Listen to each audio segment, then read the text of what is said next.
Ladies, gentlemen, welcome to my tier 4 mission guide for the Superyacht Life missions. First and foremost, if you haven't seen the main guide for the contact missions yet, make sure to check it out first. In all hands, what you want to do is start off the mission by stealthing all your way through this, like I will be showing on screen, and then it's just a matter of doing the rest of the mission. The bombs you will drop will not affect your accuracy. Just fly nice and low whenever you drop them, or use circle or B on your respective platform to get the bomb cam to see where you're aiming. In Voyage, you want to make your life a lot easier by visiting a clothing store first and get one of these fancy looking helmets. Yes, thermal sight indeed, because it's going to be a dark mission, and this way you'll be able to spot enemies a whole lot easier. When the helmet is equipped, you can hold right on D-pad to activate or deactivate the thermal vision. I would personally argue that Voyage is best enjoyed by doing hard mode without snacks, first with the accuracy challenge in mind too,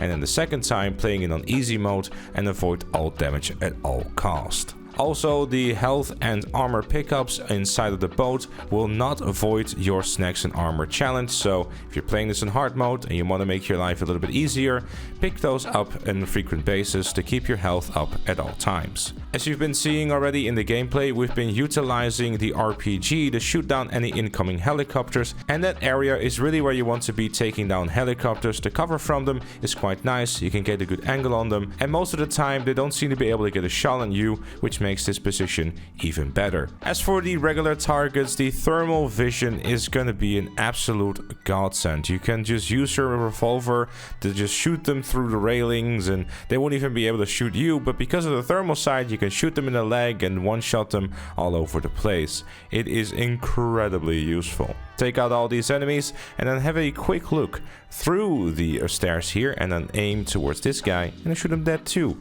Very nice. In the foot, in the leg, doesn't matter. He will die. As soon as that happens though, a helicopter will spawn, so make your way back to the location, which we will be dubbing as the helicopter takeout location from now on. It's a long name. I still have to work on it, but you know, it does the job for now. Obviously, you should stay as far back as you possibly can in case you do an oopsie like I did and miss an RPG. A second helicopter will spawn shortly afterwards, and as soon as those are down, you can go back to hunting for some enemies. And in the interest of time, instead of like showing the entire playthrough, I'm gonna rely on you being able to take it slow, be careful, and utilize that thermal sight as much as you can to see where the enemies are. And even if they have like a tiny bit of their body sticking out, you can utilize the thermal scope to then take them out with one of those revolver shots. One of the better things you can do if you make your way to the other side is set on one of these crates, and then also again use thermal sight so you can easily see them, pop them in the head without them even having a chance to shoot at you. Just make sure that every time a new helicopter spawns, you go back to the spot to take them out. The moment that the power has been restored on the yacht, stop bothering with taking out the helicopters, because the anti-air defenses of the yacht themselves will do that for you. The only thing you will have to worry about from now on are going to be the boats. And in case you were planning on using an explosive sniper rifle, don't bother, because it will negatively affect your accuracy. So don't use it if you're going for the accuracy stat. However, if you already have that and you're on easy mode going for the 50% damage, then obviously that is going to be the best and easiest way of taking out the boats. The helicopters, I would argue, are still best taken out with either an RPG or a railgun if you don't have to go for accuracy. Hey, you guys want to hear like a really funny joke? D-Day. Wait, actually, that sounds wrong. I mean the mission in GTA Online, because after you make your way to the yacht, you can just get out, shoot an RPG at the helicopter, and then the mission is done. That's it. In Icebreaker, what you want to do is you want to land over here and then utilize your RPG to take out the air conditioning units.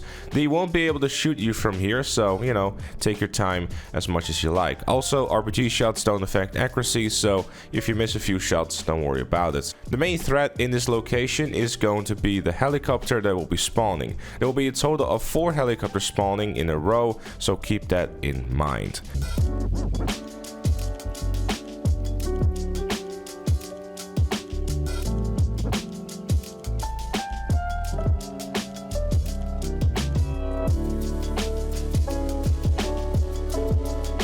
As soon as those 4 helicopters are down, you can just continue on with what you were doing with the air conditioning units, and as soon as there's only 2 left, you can get into your helicopter again and then make your way to this building where you'll be able to take out the final 2 air conditioning units.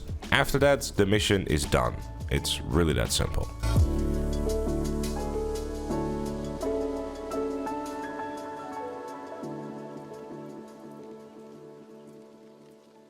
After that, you have to go and steal the Benson. What you want to do is you want to take cover here and let all the enemies come towards you. As soon as they do, pop out of cover and shoot them with your revolver. Rinse and repeat until all of them are gone, and then you can go towards the Benson, take cover again, and then take out the final 2 enemies. After those enemies are down, you want to make your way to the shafter and move it out of the way before getting into the Benson, and then also driving that to the buyer. As long as you don't crash too much, the drive towards the buyer shouldn't be much of a threat. Especially the helicopter will not be doing much to you. In Overboard, you are tasked to take out 4 joyriders. The easiest way to go about it is by landing on this roof and then using your sniper rifle to shoot them down. If you're someone who's not super confident with a sniper rifle, you can always so decide to land closer to them and just lock onto them and shoot them with your revolver instead.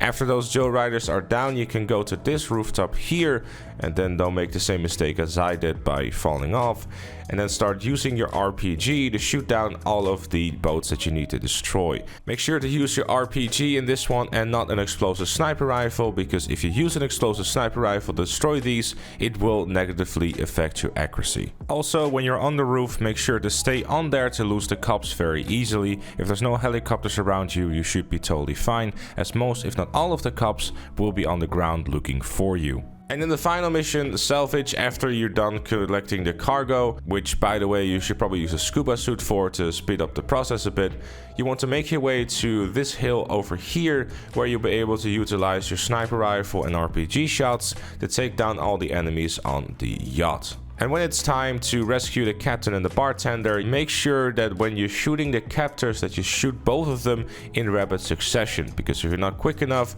you will get them killed, and thus you will avoid the challenges because you will have to restart a checkpoint. This mission is also pretty straightforward. It really just comes down to you sniping everyone, and whenever everyone is taken down, or at least a large majority is, you can then move up to the captain and the bartender, pick them up, and then fly off again. Pretty simple stuff. And that's all there is to it. That is how you get the Superyacht Life missions done in GTA Online. If you enjoyed it or found it useful, make sure to leave it a like, subscribe for more, and if you like what you see on the channel, become a member, like Chloe, GTA Plus, Left Lane Looney, OnlyFans Made Me Do It, Notorious Jam, and the Vinewood Car Club. Thank you for watching, and I'll see you all later.